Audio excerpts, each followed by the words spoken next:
नमस्ते, मैं अभिनय आकाश और देख रहे हैं प्रभास साक्षी का special show mostly live information यानी एमआरआई।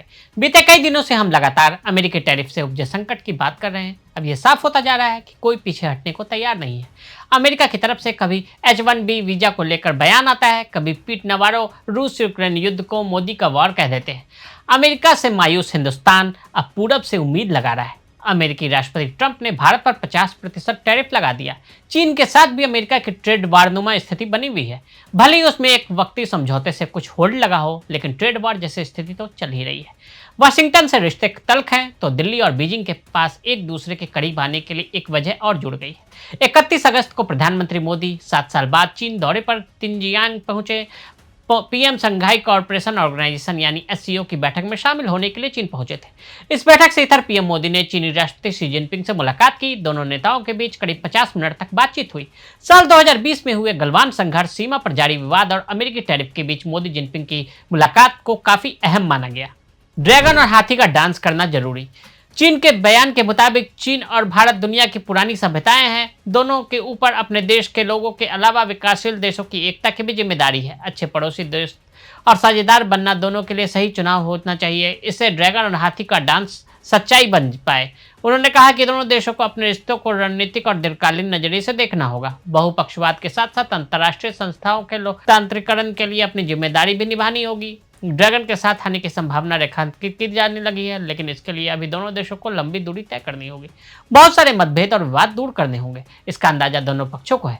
तभी बैठक के बाद जारी बयान में कहा गया कि मतभेद झगड़े में तब्दील नहीं होने चाहिए। ट्रंप को सीधा और सख्त संदेश। पीएम नरेंद्र मोदी और चीनी राष्ट्रपति जिनपिंग की मुलाकात एससीओ का शो स्टॉपर रही। पहले दिन की हाईलाइट यही भेंट रही। खास बात यह कि दोनों नेताओं के गर्मजोशी से मुलाकात अमेरिकी राष्ट्रपति ट्रंप को साफ मैसेज है कि दुनिया उनकी धुन पर नहीं नाचती। ट्रंप खुद को डील मेकर बताते नहीं थक रहे हैं, लेकिन अब तक उनके खाते में कोई भी डील नहीं है। भारत और चीन ने ट्रंप को कूटनीतिक जवाब दिया है। दोनों देशों ने सीमा विवाद को सुलझाने के लिए पहल की। मोदी के पीछे अब भारत आएंगे जिनपिंग। पीएम मोदी ने अगले साल भारत में होने वाले ब्रिक्स सम्मेलन में हिस्सा लेने के लिए राष्ट्रपति शी को न्योता दिया। उन्होंने चीन के एससीओ की सफलतापूर्ण अध्यक्षता किए जाने के लिए शी को बधाई भी दी। विदेश मंत्रालय के अनुसार राष्ट्रपति शी जिनपिंग ने ब्रिक्स में आने के लिए निमंत्रण देने पर मोदी को धन्यवाद दिया।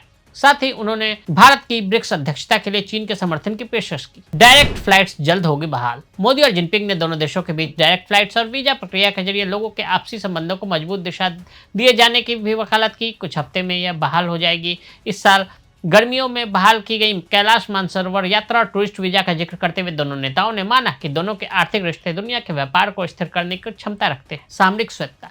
ऐसे माहौल में जब मोदी और शी इस बातचीत से कई स्तरों पर पॉजिटिव संकेत दिए हैं, खासतौर पर पीएम मोदी का यह कहना अर्थपूर्ण है कि भारत और चीन दोनों ही देश सामरिक स्वायत्तता रखते हैं और इसके आपसी रिश्ते को किसी तीसरे देश के चश्मे से नहीं देखा जाना चाहिए। ध्यान रहे, ट्रंप ने भारत पर जो 50% टैरिफ लगाया है उसके लिए तीसरे देश रूस के साथ भारत के रिश्तों को ही आधार बनाया।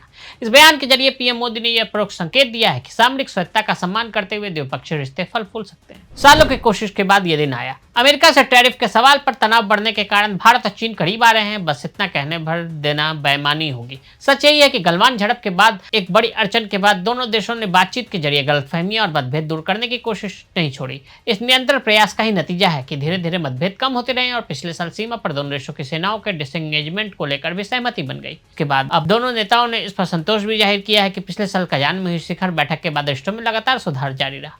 क्या ट्रंप की बेवकूफी ने पावर बैलेंस बदल दिया है? पावर बैलेंस और भारत चीन संबंधों को लेकर अब दुनिया भर में चर्चा हो रही है। चीन को लेकर हमेशा मन में आशंका की संभावना बनी रहती है, लेकिन फिलहाल मौजूदा परिस्थिति को देखें तो दोनों एक दूसरे के प्रति भरोसा जताने के वादे करते नजर आ रहे हैं। दोनों देश दुनिया की बड़ी आर्थिक शक्ति है। आबादी के लिहाज से मैन पावर में सबसे आगे है। ऐसे में अमेरिका की गलतियों ने भारत चीन को साथ आने का तर्कसंगत विकल्प दे दिया है। राष्ट्रपति ट्रंप की पॉलिसी अमेरिका के टैरिफ वार की सनक ने पावर बैलेंस में अहम बदलाव लाने की संभावनाओं को जन्म दिया है। अमेरिका में चीन भारत की दोस्ती पर क्यों हो रही है इतनी चर्चा? पूर्व अमेरिकी राजदूत निकी हेली ने कहा कि अमेरिका को भारत के साथ बातचीत करके रूस से तेल खरीद के मुद्दे का समाधान निकालना चाहिए। उनका कहना है कि चीन का मुकाबला करने के लिए अमेरिका को भारत जैसे सहयोगी की जरूरत है। साथ ही कहा है कि दुनिया के दो सबसे पुराने लोकतंत्र के बीच पुराने रिश्ते मौजूदा तनाव को कम करने का आधार बन सकते हैं। अमेरिकी मीडिया में भी भारत और चीन के संबंधों को लेकर खलबली मची है। रिपोर्ट्स में कहा गया है कि ट्रंप टैरिफ के बाद भारत चीन के रिश्ते मजबूत हो रहे हैं और इससे नए रणनीतिक समीकरण बन रहे हैं। इससे भारत को रणनीतिक फायदा मिल सकता है। फॉक्स न्यूज में कहा गया है कि टैरिफ लगाने के बाद से भारत का रुख पूरब की ओर झुक रहा है। पहले चीन विदेश मंत्री नई दिल्ली आए और अब प्रधानमंत्री मोदी चीन की यात्रा पर हैं। रिपोर्ट में क्वाड अहमियत पर भी सवाल खड़े किए गए। तो आज हमने आपको मोदी और जिनपिंग की मुलाकात और ट्रंप की बढ़ती परेशानियों के बारे में बताया। आज के लिए दे इजाजत। ऐसी रिपोर्ट्स को देखने के लिए देखते रहे प्रभा साक्षी। अगर आप भी लेना चाहते हैं देश दुनिया की तमाम जानकारी तो आज ही सब्सक्राइब करें हमारे चैनल को। साथ ही नीचे दिए बेल आइकन को जरूर दबाएं ताकि हर अपडेट आप तक पहुंच सके।